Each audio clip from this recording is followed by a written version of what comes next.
하나님의 말씀 마태복음 26장 26절로 30절입니다. 마태복음 26장 26절로 30절 다 함께 봉독합니다.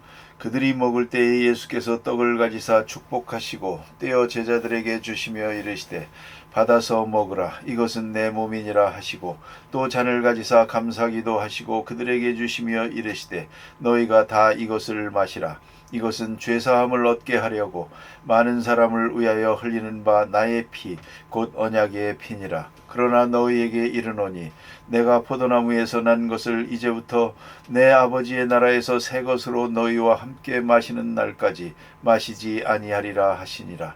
이에 그들이 찬미하고 감람산으로 나아가니라. 아멘. 오늘 본문은 아주 심각한 중요한 말씀이고요. 이 말씀은 어쩌면 예수님의 말씀과 교훈 그리고 그 모든 행적의 클라이막스가 되는 그런 말씀입니다. 예수께서 십자가를 지게 되는데 그것은 우연한 일이 아니고 또 불가피한 일이 아니고 또 아무 생각 없이 이 사건이 먼저 있고 그 다음에 그 사건의 의미를 설명하려고 하지 않았습니다. 먼저 의미가 있고 먼저 목적이 있고 그리고 계획과 섭리가 있고 그 다음에 사건이 있어지는 것입니다. 그러니까 뜻모르는 사건, 또 피치 못할 사건, 우연한 사건에 휘말리는 그런 이야기가 아닙니다. 우리가 예수님에 대한 말씀을 생각할 때 아무리 우리가 다 깊은 뜻은 모른다 하더라도 꼭 알아야 될 것이 있습니다. 그것은 십자가는 우연한 일이 아니라는 것입니다. 이건 굉장히 중요한 것입니다. 그 누구의 말처럼 예수님께서 십자가를 안 지려고 이리저리 피해 다니다가 그만 제자에게 팔려서 그만 올무에 걸려서 원치 않는 십자가를 졌다. 그런 것이 아니라는 겁니다. 오늘 본문에 나타나서 말하고자 하는 중요한 내용은 예수님의 십자가는 바로 하나님의 말씀이요 하나님의 뜻이요 계획된 것이요 또한 그 의미를 미리 다 말씀하신 것이다. 그걸 강조하고 있는 것입니다. 그래서 오늘 본문에는 말씀으로만 한 게 아니고 상징적 의미를 가지고 아주 중요한 성서적, 신학적 그 모든 의미를 담아서 성찬 예식을 행합니다. 여기서 또 생각해야 될 것은 십자가 사건은 우연한 사건이 아니요 두 번째는 십자가 사건은 내 죄를 위한 것이라는 겁니다. 내 죄를 위하여 주는 죽으신 것이다. 내 죄를 대속하기 위하여 하나님 자신이 이 같은 엄청난 희생을 지불했다는 것이다. 이것을 잊지 말아야 합니다. 그래서 십자가를 쳐다볼 때마다 내게 향하신 하나님의 사랑을 확증하게 되는 것입니다. 내가 너를 이와 같이 사랑한다. 내가 너를 위하여 죽노라 하는 말씀입니다. 내가 너를 위하여 이 십자가를 진다 하는 것입니다. 그 십자가와 나와의 개인적 관계를 깊이 이해해야 됩니다. 그것을 확증해야 됩니다. 이것이 바로 그리스도인이여 예수를 믿는다는 뜻입니다. 그런데 오늘 본문에서 또 하나 우리가 깊이 생각해야 될 문제는 제자들이 이 귀중한 시간에 그 뜻을 모르고 있다는 겁니다. 예수님이 이렇게 이것은 내 몸이다. 이것은 내 피다. 이것은 너희를 위한 것이다. 너희 죄를 사하기 위한 것이다. 이렇게 말씀하고 계시지만 제자들은 그 뜻을 확실하게 몰랐습니다. 그것이 중요합니다. 모르고 있습니다. 왜요? 그것은 예수님이 유대나라 왕이 될 줄로 알고 있기 때문입니다. 유대나라 왕이 될 줄로 믿고 왕이 되면 자기들은 우편에 좌편에 앉아서 권세를 누리게 될 것이라고 그렇게 믿고 있거든요. 그런 정치적 욕망에 자기 출세 욕망에 꽉 차가지고 있습니다. 딴에는 민족의 회복을 생각한다고 하지만 그게 아니요. 나 자신의 출세를 생각한 것입니다. 이런 욕망에 차 있기 때문에 예수님의 이 소중한 십자가의 교훈이 마음에 들어오지 않습니다. 귀에 들려지지 않습니다. 어떤 말씀을 해도 들려지지 않습니다. 들어도 들려지지 않고 보아도 보이지 않고 그것이 바로 우리의 현실입니다. 또 한 가지가 있습니다. 하나 더 깊은 뜻은 뭐냐면 예수님께서는 이 못 알아듣는 사람에게 말씀하셨습니다. 이게 중요합니다. 우리는 어떤 때 너무 조급히 생각해서 바로 이 자리에서 다 알아듣기를 바랍니다. 충분히 알아듣기를 바랍니다. 그러나 그게 됩니까? 불가능한 것입니다. 결국은 우리는 그러면 그만둘까요? 못 알아들으니까 말하지 말까요? 아니죠. 그래도 말을 해야 됩니다. 왜요?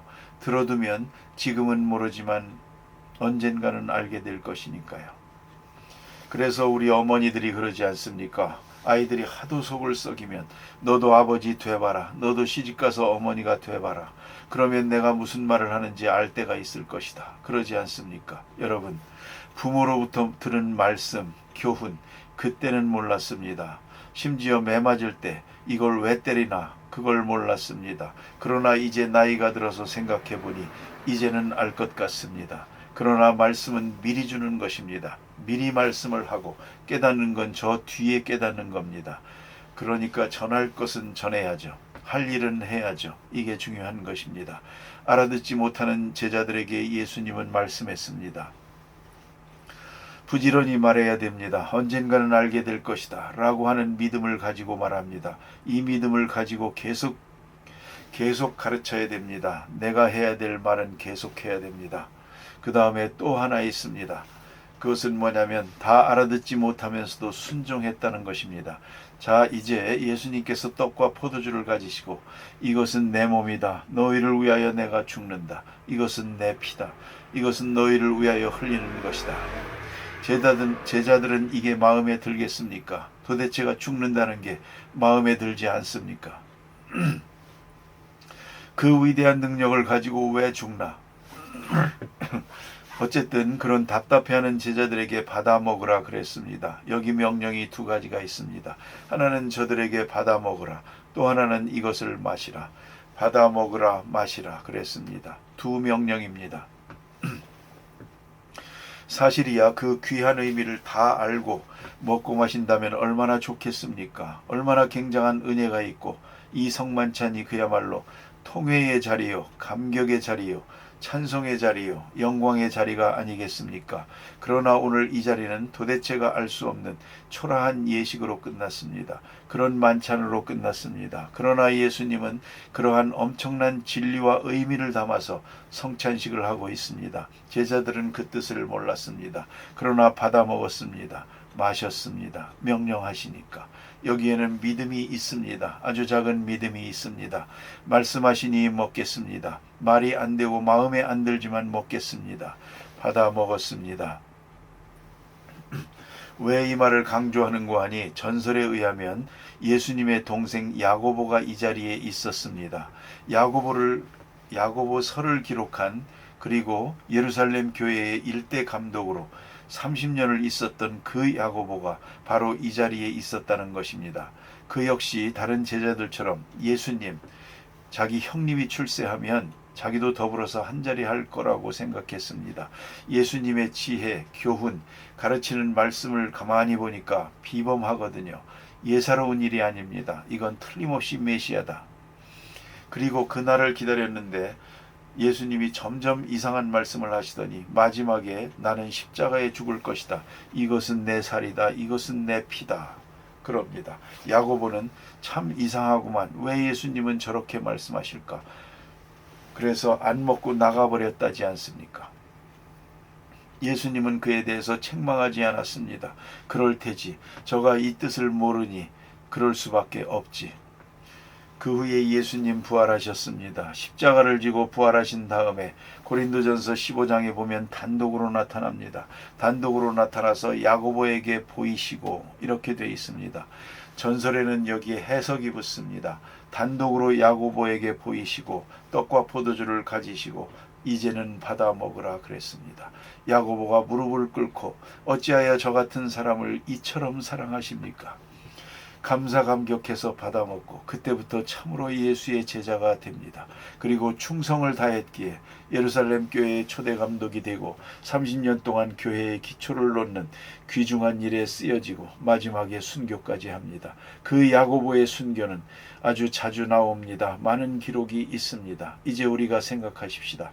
받아 먹으라. 하나님께서 아브라함에게 고향을 떠나라 명령하셨습니다. 그가 떠날 만한 확신이 있는 게 아닙니다. 갈 바를 알지 못하고 갔습니다. 왜 가라고 하는지, 왜 가야 되는지, 어디로 가야 되는지 몰랐습니다. 그러나 하나님 말씀하시기를 내가 너와 함께 할 것이고 내가 복의 근원이 되리라 말씀하십니다. 그 말씀을 믿고 갈 바를 알지 못하고 그는 순종했습니다. 그래서 믿음의 조상이 된 것입니다. 여러분, 믿음이란 다 알고 따르는 것이 아닙니다. 모를 때도 많습니다. 그러나 믿으세요. 믿고 순종하는 것입니다. 그리고 그 뜻은 저만큼 가서 알게 될 것입니다. 그때 가서 알게 될 것입니다. 그것이 믿음이요, 그것이 신앙생활입니다. 여러분, 성경을 읽을 때 다 아는 게 아닙니다. 다 알 수도 없고요. 지금 내가 감당할 수도 없습니다. 그러나 언젠가는 알게 됩니다. 이건 분명히 진리니까 이 참뜻을 알게 될 것입니다. 지금은 그대로 믿어두세요. 믿고 순종하세요. 그러면 다음에 알게 될 것입니다. 이게 바로 히브리적 신앙이요, 히브리적 사고방식이랍니다. 헬라적인 것은 생각하고 합리적으로 이해가 된 다음에야 행동을 합니다. 히브리적인 것은 내게 말씀하시는 분의 인격과 사랑을 믿기 때문에 그대로 믿고 먼저 순종합니다. 그 다음에 이해합니다. 이것을 우리가 깊이 생각해야 합니다. 오늘 본문 성경에서 예수님께서 내가 십자가를 질 것이다, 이것은 내 몸이다, 받아 먹어라. 잘 모르겠습니다. 그러나 먹었습니다. 받아 마셔라. 믿음은 없었습니다. 그런 이해는 없었습니다. 그러나 순종했습니다. 이제 뒤늦게 그들은 생각합니다. 성령 충만한 다음에 모일 때마다 떡을 뗍니다. 거기서 성찬식을 합니다. 그때마다 무슨 생각을 했겠습니까?